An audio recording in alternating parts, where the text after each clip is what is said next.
Hey everybody, welcome back to another video on my channel. So, I'm gonna continue reading They Shook Hands. You know, the Harry Potter fanfiction I was reading earlier in my previous videos. Now, I've said this how many times? I've said this like, I don't know, maybe a dozen times or so. But They Shook Hands is my favorite Harry Potter fanfiction. There's like billions of fanfictions about Harry Potter on the website. You can literally look at the website and find thousands of fanfictions about Harry Potter, thousands of stories about Harry Potter. But They Shook Hands is my favorite one to this day, honestly. It remains my favorite one, They Shook Hands. My favorite Harry Potter fanfiction is They Shook Hands. Without question. It's clearly my favorite one out of all the stories about Harry Potter on fanfiction.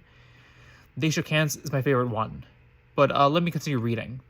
So I'm on chapter 3 right now of They Shook Hands. Chapter 3, Making New Friends. Okay, let me continue reading. They Shook Hands, Year 1, Chapter 3, Making New Friends. Harry was so excited about going off to school that he woke up at 5 o'clock in the morning and couldn't go back to sleep. The big day was finally here. The Dursleys reluctantly allowed him to be in the auto and dropped him off at King's Cross Station at 10:30. Uncle Vernon dumped Harry's trunk out onto the curb and got back to the auto without saying a word.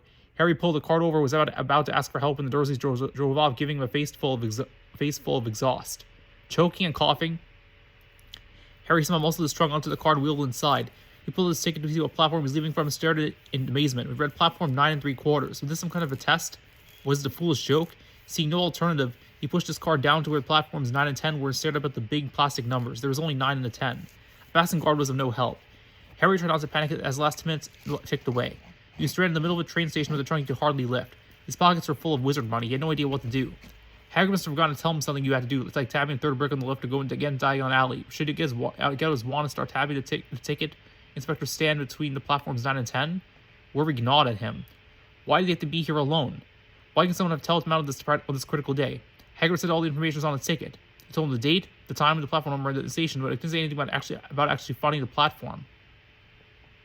At that moment, a group of people passed just behind him, and he caught a few words of what they were saying, packed with muggles, of course.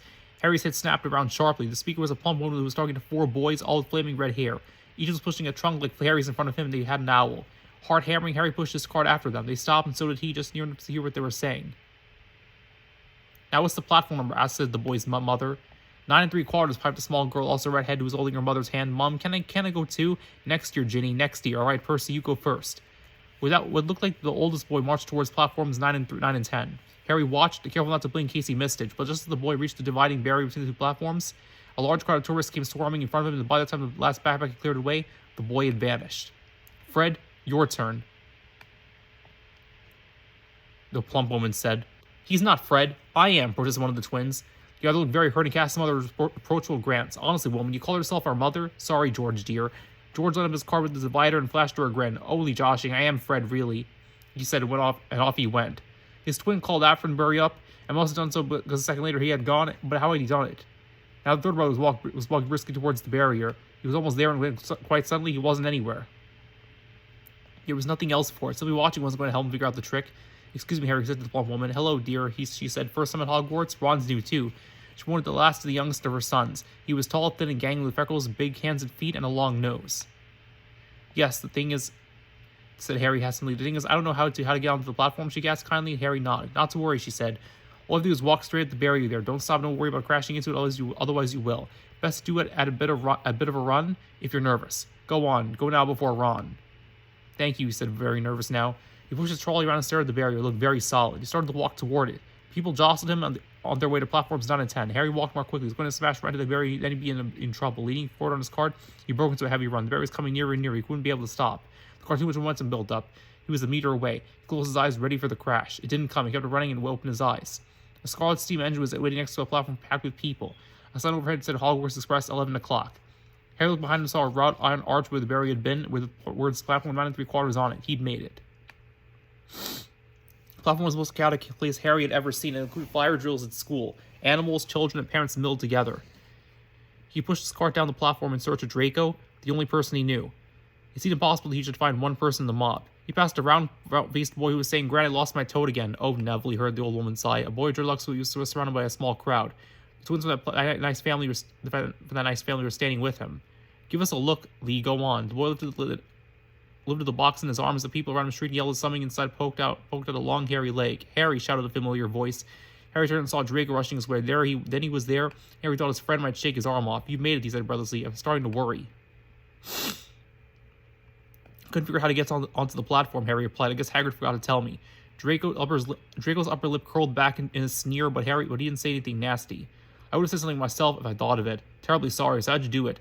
"Ask some people with an owl," Harry said with a casual shrug. "You seen Draco act nonchalant and consciously imitated him." Draco laughed and put his hands to the cart. "Come on, we're back here," he said, guiding the cart towards the middle of the train. Working together, they easily got the trunk off the trolley, loaded into the train. Harry ripped the sweat off his forehead. "The trunk is heavy. Paul already left it at the service, but he sends his respects. I was meeting for a friend for lunch, so she couldn't come with us. She said we get a tin of biscuits."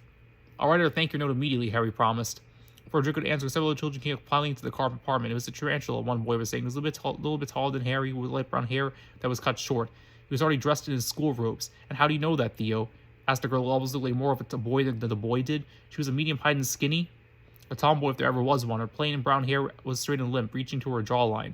"I asked him, Millie." "You were talking about the Gryffindor span," the girl, disgust written across her face. Her black hair was shiny and neatly pulled into two braids. "Shut up, Parkinson. Make me not. Shrew. Puddle of troll vomit. Hag breath. I'm gonna hex you." Theo not smiled in the wicked, inviting sort of manner. "Any time, love." He bowed to her and sat down. "Oh, Draco, this is the chap you said we all had to meet?" Draco nodded, proudly bursting with pride. "I'd like you to all meet my friend, Harry Potter." Other than a gasp from Parkinson, the entire compartment went dead silent. Nom staring at him, while the two girls weren't much better. "Blimey," breathed Nod, clearly overwhelmed. "I'm going to hex you, Draco, for keeping that a secret." "You must be joking," Draco snapped. "Keeping it a secret? Isn't a chap entitled to surprise his mates every now and then?" "Of course you are, Draco," said Parkinson, "but this is a pretty big shock. What if one of us had a weak heart?" "You're 11 years old, Pansy," Nod pointed out. "Shut up, Nod. Make me." "Dirt ear, hag, muggle licker." Nod began turning red. "You'll regret that." "Not more than I regret knowing you." Harry was a little uneasy at the casual exchange of insults. Draco must notice because he nudged Harry with his elbow. "Ignore them. They've been at each other like this since they learned how to talk." "Oh," said Harry, "all right. Are those two at it again?" Asked a new voice, someone belonging to a pretty girl with a tumbled mane of blonde hair. She was about Harry's height, with bright blue eyes that were shining in other hues. Obviously, she knew the pair and their natures. "Hi, Tracy," the girl named Millie greeted her. "Yeah, of course they're at it. What do you mean again? They never stopped, have they?" I think when they sleep, "Hello," she said, reaching out a hand to Harry. "Tracy Davis." Harry shook hands. "Harry Potter." Eyes wide, she shook hands enthusiastically, then she started glared around at the compartment. "Who's been keeping secrets?" Millie pointed at Draco. "Malfoy," she said, her tone threatening. "What?" he asked innocently. "How could you?" "I said I made a friend you out to meet." "Yes, but you didn't say it was Harry Potter." "So?" Draco said, putting a load of contempt to his voice. "Better you know about him and want to meet him than meet him without that." "Point," she conceded. "Well, but I'll have my revenge." "I'm sure that you will," he said with an oily smirk. "But anyways, since you cats are being so uncivilized, I guess I'll have to make the introductions. Harry, I'd like to meet my friends. There's Theodore Nott, Pansy Parkinson, Millie Bulstrode, and you met Tracy." "Pleasure to meet you all," Harry said sincerely. A knock on the door of their compartment interrupted them.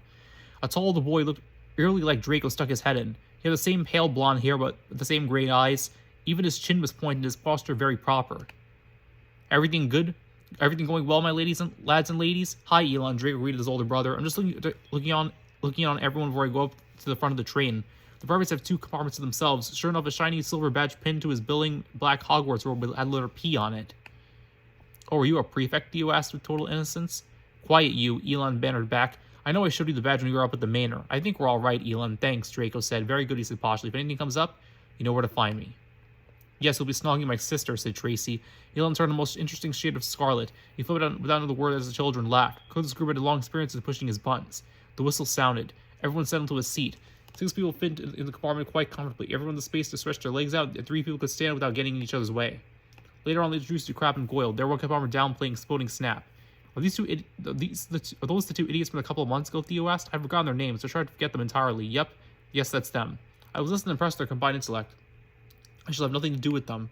"Why should we suffer the presence of fools?" Tracy said. "They know their place, but Brood also has his place at times." Ren and Orgry. "Have you seen Terry or Mandy yet?" Theo asked. "Terry's sitting 2 performance up with some boys I don't know." "Muggleborns," was Theo's suspicious reply. Tracy found in concentration. "I'm not sure. I wasn't really paying attention to them. I think one of them was wearing Muggle brand trainers." Drake waved his hand. That doesn't necessarily mean anything," he said. "They make footwear better than any wizard." "Your father would have gutted you and hung on the fence if he heard you talking like that," Pansy jabbed at him. "He said it himself," Draco defended. "Think about it. Wizards have brooms, flu, and apparition. Why do you need to walk anywhere? You certainly have no real need to run, except when you're young and can't apparate. Plus, I'm allowed to have brooms as first years." and I have no reason to flew anywhere. What about Mandy? Theo pressed. Has anyone seen her yet? Pansy grinned wickedly. Does her ickle Teddykins have a crush on pitty-witty little Mandy? She's my friend, Twit, snarled Theo. Tracy shook her head, sending her blonde hair whipping around. I haven't seen her. I can't find the Pale twins either. The train began to move. Harry glanced out the window, saw the platform disappear as the train picked up speed. It rounded the corner and the station was gone. Houses flashed by the window. Harry felt the leap of excitement. He didn't know what he was heading toward, but it had to be better than what he was leaving behind. This is all so fantastic, he marveled. This tells me this is really happening. It's real, mate, Draco said. You really have been rescued from that place. Tell us the story. You want to hear how Hagrid rescued you. Hagrid, Tracy asked. The groundskeeper? He rescued you? From where? From the Muggle world, Draco said. Harry's been living with Muggles for the last 10 years. Can you believe that? Father's looking into it, but Harry just found out about magic a month ago. That's so horrible. What a travesty of justice. Inhuman, Theo declared. No wizard should be subjected to Muggles, least of all one born to a magical family, but tell us how we came back to your right world. Well, it all started with the letters. Harry told the story of how the first letter had been taken away from him. The following day, 2 letters. On the third day, 3, and so on. On the 12th day, the letters appears inside a dozen eggs. They were chased from their home by all the letters, winding up in a fishing hut on the rock island in the middle of nowhere. Then Hagrid came. He knocked down the door, put Uncle Vernon in his place, and finally gave me my letter. He told me who I was, what really happened to my parents. The Dursleys lied to me my whole life. He told me my parents were killed in an auto crash. Muggles, Pants said, wrinkling her nose. I still have trouble believing it. No wizard should be raised by Muggles. It's bad enough with all the Muggleborns. What was it like? Tracy asked. Did you ever do accidental magic? I once turned my sister's hair red as a rose while she was babysitting me. She wouldn't listen to the wireless. Harry grinned. I guess I must have. It was nice to finally know what it meant. I guess my uncle was right when he said it was my fault. Your fault? They got angry with you? Yeah, pretty often, actually. Tracy covered her mouth. Did they ever get violent? Sometimes. He yelled a lot, called me a freak. I never understood why. Muggles are violent, Pansy said. My father says so. Uncle Vernon was. He took a swipe at me every so often. Muggles, Draco snarled with contempt. Dudley was worse. Your cousin? Tracy said. Yeah, he'd like to beat me up. He's got a lot of tough kids that he hangs around with. They like to beat me up too. Pigs. Everyone in school was afraid of Dudley's gang. Nobody wanted to be my friend. One time Scott Allen invited me to play over at his house. That afternoon they stuffed him in his dustbin and rolled it down the hill. He almost got hit by an auto and eventually crashed into a tree. Now he runs the other direction if he sees me coming. That's barbaric. Just one more in a long list of nasty things Muggles do to each other, Theo pronounced. It's why we can never reveal ourselves to them. It was rather horrible, Harry said. They had that Dumbledore had written to tell me about my parents being a wizard and being a wizard at all, but they kept it from me. So Hagrid told me I didn't know anything about being a wizard or parents of Voldemort. Tracy Millicent gasped. Draco and Theo looked impressed. Pansy fell back in a faint. You said you know whose name? Theo whispered loudly, clearly overawed. I'm not trying to be brave or anything, said Harry. I just never knew you shouldn't. See what I mean? I've got loads to learn. I bet, he added, voicing for the first time something that had been worrying him a lot lately. I bet I'm the worst in the class. Wordless Muggles, Draco spat. Not telling him he's a wizard. Keeping his heritage from him. Agreed, said Tracy. That's a sin that's unpardonable. Not to worry, we'll help you, Harry. We'll help you out. You're not going to be at a disadvantage just because some stupid Muggles. We're going to take care of you. You'll be the brother we never had. Harry blushed. He wasn't used to people doing nice things for him. Thanks. Wish I had a wizard brother or sister. Ha, said Draco said. It's not that special. Primarily if it just means someone to annoy on a regular basis. Jamie's my best friend, Tracy retorted, but yes, sometimes we get on each other's nerves. Plus he's nosy, said Draco, guessing the idea of something going on that he doesn't know everything about. Forever poking him where he's not wanted. Jamie's just as bad, forever asking me stupid questions. Honestly, those two deserve each other. There's much giggling. But Elon did tell me about the sorting, Draco said. The others oohed and awed in astonishment. Jamie wouldn't budge. I even tried to tell Mom about the time she snuck out to see a boy, but it was no good. At least Jamie got in trouble. Aelin told me not to worry at all. The Great Mysterious Trial is nothing more than complex to putting a hat in your head. What, they all asked? It's called the Sorting Hat. It was made by the 4 founders long ago. You put it on your head, then it screams out at your house for the whole school to hear. Theo was a game, but that's easy. I certainly need spells. I have a whole list of nasty hexes lined up. Waste of time, mate, Draco said with a smirk. With all that hard work, perhaps you wind up in Hufflepuff. Absolutely disgusting, Theo ran. I think I'd leave. My dad could teach me everything. Then again, you're very smart, so perhaps Ravenclaw is in your future. I know it's in your future, Malfoy, if you keep talking like that. My family is just as Slytherin as yours. But mine goes back further. You talk about their pets. Something Harry neglected again as Harry rushed through Diagon Alley shops. Dragged his eagle owl, Arlette, of whom Harry was rather fond of, considering the fright she'd given Aunt Petunia, and told the story to his extreme amused laughter. Tracy had a gray and black striped kitten. She named Arjun because his patterns made him look silvery in his right light. Pansy, Millicent both got owls, a screech owl named Benson, and a barn owl named Echedemus, respectively. Knott's familiar, a jet black cat named Onyx, had been with them for years, ever since she wandered into his kitchen during a rainstorm.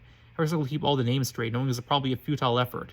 While they talked, The train carried them out of London. Now they were speeding past fields of cows and sheep. They could hear their conversations. The Harry spent a great deal of them listening and watching. These children seemed like quite a decent lot. They were friendly, amusing, and very interesting. Draco, Pansy, Theo, Millie, and Tracy had all been friends growing up. Okay, this is part 1. I'm gonna start with part 2 immediately. Yeah. Take care, everybody. Part 2 coming up. Tonva Legend 826 out.